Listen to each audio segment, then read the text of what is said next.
Goeiedag, ek groet jou in die kosbare naam van Jesus Christus.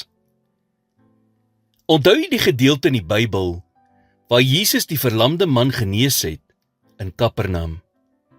Markus 2 vers 4 sê, en toe hulle vanweë die skare nie naby hom kon kom nie, maak hulle die dak oop waar hy was, en nadat hulle dit oopgebreek het, het hulle die bed waar die verlamde op lê, laat afsak. Die woord sê, dit was onmoontlik om deur die skare by Jesus uit te kom. Maar met God is daar altyd 'n weg. En hierdie manne het geweier om moed op te gee totdat hulle die weg gevind het.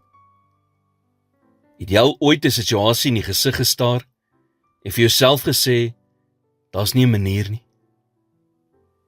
Daar is nie 'n manier waarop ek die druk by die werk kan hanteer nie.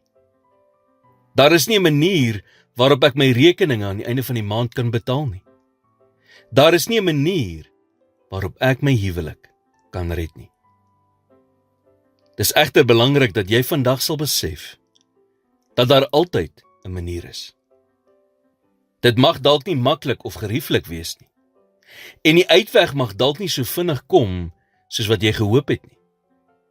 Maar as jy eenvoudig weier om op te gee, sal jy 'n manier vind. Soms mag dit dalk voel asof jy vir 'n ewigheid wag, maar op die regte tyd sal God dinge vir jou moontlik maak. Jy besef dalk nie vandag hoe naby jy aan jou deurbraak is nie. Maar wat jy ook al doen, moenie moed opgee voordat jy 'n deurbraak sien nie. Moenie ophou hoop en glo nie. Sê vir jouself, ek sal nooit moed opgee nie. Nooit weer sal ek sê, daar is nie 'n manier nie.